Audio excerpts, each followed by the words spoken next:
জল নিকাশির জন্য ড্রেন বন্ধ হয়ে যাচ্ছে, খালগুলো দখল হয়ে যাচ্ছে, পুকুরগুলো ভরাট করে দিচ্ছে নিজের ইচ্ছা মতো, যেন নিজের প্রপার্টি রেখে গেছে কেউ, দখল করে বাড়ি করে নিচ্ছে।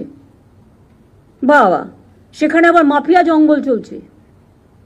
পুরো কন্ট্রাক্টর প্রমোটার রাজ একটা সিপিএম এর আমল থেকে তৈরি হয়েছিল, সেই রাজটাও এখনো বংশগতভাবে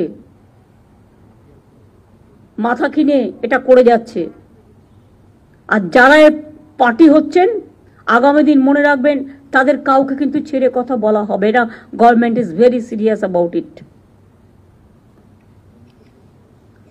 সামনে ডেঙ্গি আসছে, বর্ষার আগে নিয়মিত ড্রেন পরিষ্কার করতে হবে। ড্রেন বন্ধ হয়ে যায় এমন কিছু ড্রেনে ফেলা যাবে না। ড্রেনগুলো তো ডাম্পিং গ্রাউন্ড নয়। পুকুর জলাশয় ভরাট হলে সঙ্গে সঙ্গে অ্যাকশন নিতে হবে, ভেঙে দিতে হবে। সে যারই হোক, আর যত বড় নেতারই হোক, আর যত বড় পুলিশ বা অফিসাররা এর মধ্যে জড়িত থাকুক না কেন। ইল্লিগাল কনস্ট্রাকশন চলছে তো চলছেই, আকাশ সমান বাড়ি উঠে যাচ্ছে। এখন আবার স্টেটের যে কালারটা, সেটাও কেউ মানে না। ইচ্ছা মতো,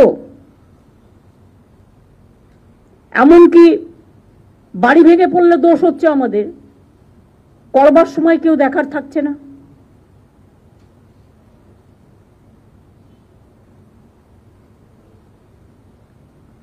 ভাঙা বাড়ির অনেকবার নোটিশ দিয়েছে কলকাতা কর্পোরেশন, আমি জানি, বড় বাজার থেকে শুরু করে অনেক জায়গায়, কিন্তু দে আর নট লিসনিং।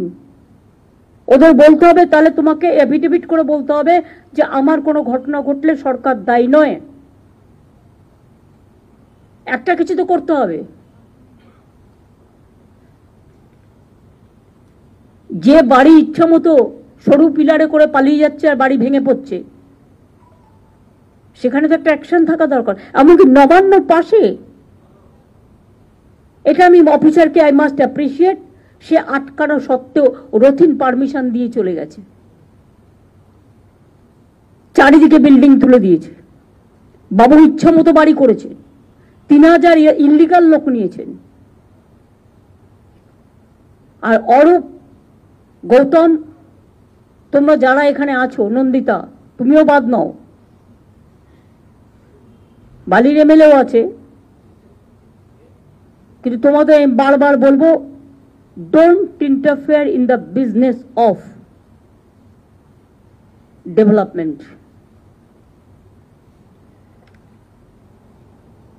এবং বিজেপিতে এই সুযোগে তোমরা তো পুরো ভাগ দিচ্ছ তাদের, এ তো আরো মারাত্মক। অফিসাররা আবার ভাগ দিয়ে দিচ্ছে তার থেকে বিজেপিকে, তারা একটা মোটা টাকা তুলছে বাংলা থেকে। এবং এইসব করে এটা ভাববেন না যেটা আমার নজরে নেই, অফকোর্স আছে।